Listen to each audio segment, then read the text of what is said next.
Welcome to this episode of our Dino Battle series. This is probably going to be the second to last episode. I don't even know how many episodes are left on YouTube. They're getting taken down for copyright, all the ones that I use footage in, so this one I'm just going to talk. First, here we have the Giganotosaurus against the Allosaurus. So let's go over this real quick so we can get to the main event for today. The Allosaurus in Jurassic Park, Jurassic World, was the size of the very largest Allosaurus that lived in life. It weighed in at about 3 tons, and it was about 40 feet long. However, I really love Allosaurus. It's one of my favorite dinosaurs, but when it comes down to this fight, we can see that it's clearly outmatched by the Giga, which weighs 9 tons, is much more heavily armored, has a greater bite force, is just a much larger animal, and would be able to win in a fight quite easily, as well as also being 50 feet long by comparison. So when it comes down to it, even though I love the Allosaurus, it's going to lose this fight 9 out of 10 times. So that's going to let our Giga advance in the bracket onto the next round, where it's going to fight the Indominus Rex.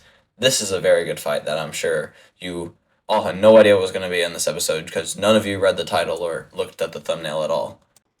The Giganotosaurus in Jurassic World was bred in 2019 by Biosyn Genetics and lived in Biosyn Valley until the year 2023, when it was killed by the Tyrannosaurus Rex and the Therizinosaurus. However, we know that its DNA existed as far back as at least 2012, because there are samples of its DNA being used in the Indominus Rex. The Giga in Jurassic World was not a very paleo-accurate design, nor a very liked design, mostly because it looks more like a movie monster than the actual Giganotosaurus, which I understand why they made that decision, and I think it's a cool-looking creature, but I agree that it's not a great Giganotosaurus model.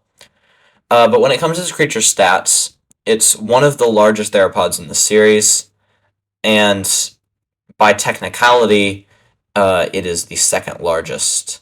However, when it comes to the Indominus Rex, the I-Rex that we saw in the movie Jurassic World was a juvenile. If it was fully grown, it would have been larger than the Giganotosaurus, and in this fight, we are going with a fully grown Indominus Rex for this bracket, making the Indominus Rex also 50 feet long and probably about 10 tons.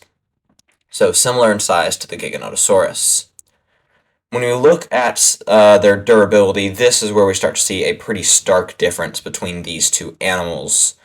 The Giga, at first look, might look more durable because of its intense armor, but look at the damage the Indominus Rex sustained during the Jurassic World movie. It had a several tens of tons door closed on it, steel reinforced concrete, and it simply cracked against the Indominus Rex.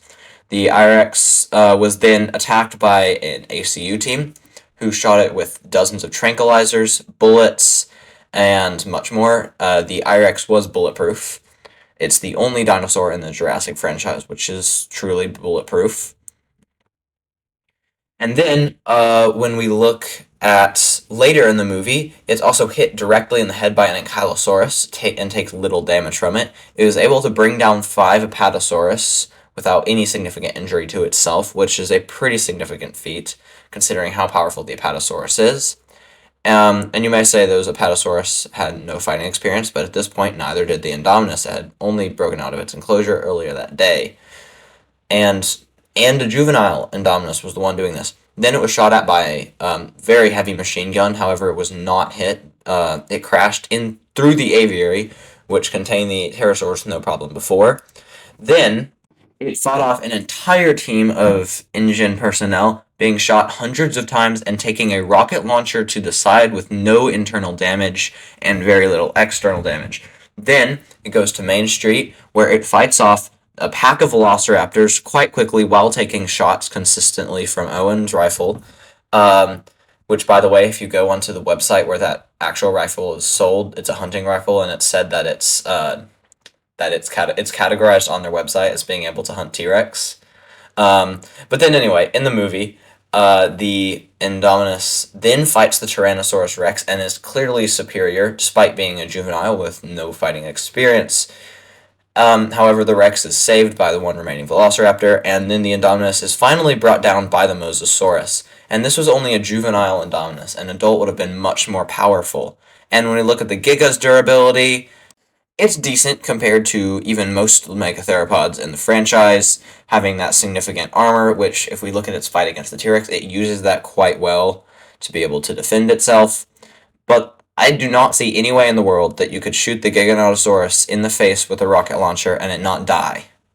It wouldn't happen. So when it goes to durability, the Indominus easily wins. The Indominus is an animal specifically designed for years to be able to take down Jurassic World on its own. And it was just the first step in a program to prove that genetic engineering could have very literal power in the animals themselves. When you look at their fighting methods, the Indominus very much likes to just attack. It uses its mouth as main weapons, but it also is good at using its arms to keep its enemies away if it is taking any damage. It's able to defeat the Ankylosaurus using its arms. And considering how intelligent the Indominus is, it's able to outsmart its enemies quite quickly and figure out how to beat them best. The Giga, on the other hand, also has a pretty intelligent fighting strategy.